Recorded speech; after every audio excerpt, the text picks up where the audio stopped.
Faith Academy has been busy preparing for St. Gerard of San Antonio, their homecoming opponent. Here's head coach Russ Roberts to give us an in-depth look at the Royals. Well, there's an overmatch here, but it's not us over them. They're going to be one of the biggest teams we'll face and one of the fastest teams we'll face. Right now, their record's 1-3, and they're the exact opposite of a John Paul II.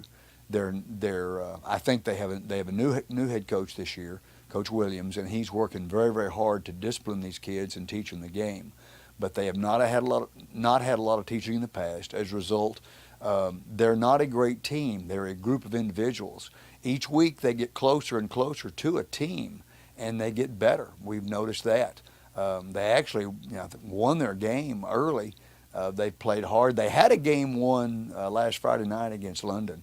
They should have won it, and London managed to scramble and scrape and come back and win the game to keep them 1-3. But they're much more talented than you would expect a 1-3 team to be. I'll tell you what, when they come out on the field, you're not sure. The only reason you're fairly confident you're not watching a public school team is because of their small numbers. They only have about 24, 25 guys out for football. But the guys they have look like football players, I guarantee it. Tell me about their offense. Well, they're a little bit hodgepodge because, again, they kind of depend on the hot hand. Who's got the hot hand? Quarterback is a probably better runner than he is a passer, but he can throw the ball a long way, and that complements the fact that he's got some receivers that have got speed. So there are times that he just starts chunking it, just throwing it downfield as hard as he can and seeing if they can run under it.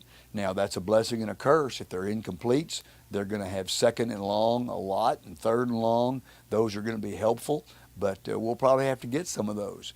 When they do attempt to run, they're not all that bad at it. Again, the quarterback's a good runner. They have 3 running backs we've seen this year. One, Walker, we don't know what happened to him. He was having a great year. He kind of went off the charts. He's not on their roster, but yet we have a report he played last Friday night. So not really sure what's the deal with him, but he's an excellent athlete. And it's going to be a real hard-fought game. What do you know about them defensively? Defensively, again, great athletes. A lot of their kids have to go both ways. That will not help us, but it will negate a lot of the disadvantage that we often suffer because so many of our kids go both ways. They're a 4-man front, as everybody does. They're going to have to figure out how they want to adjust. Again, Coach Williams is new. I know he's seen us on film, but he's going to have to find out how he's going to take that defense and mold it to stop what we do best. And that'll be. I'm kind of interested to see. He's a guy with a great resume. Played pro ball, and I think he'll come up with some adjustments for us. I think they have some weaknesses, but I think they're very, very physical. Again, they're very, very big. Last week you said that the game against John Paul II would come down to which defense made more plays. At the end, your defense made more plays. What do you think this game this week against St. Gerard comes down to? I think for us to win, we've got to contain their big playability. I don't think that they can put the ball on the 20 and drive 80 yards. I don't believe they can do that. I don't think they even believe they can do that. They could do it, but they would have to have probably 4 big plays, 4 20-yard plus plays to drive the ball 80 yards. So we've got to stop their big play. We've got to make them work for everything they get. And then offensively, we've got to turn that around, and we've got to be prepared to work.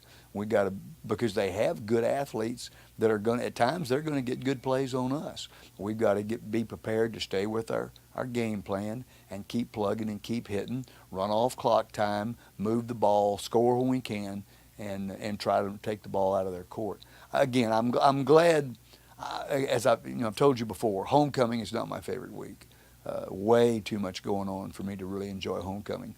But I am glad to be back home. Unfortunately, it'll be the next to last time we'll be there.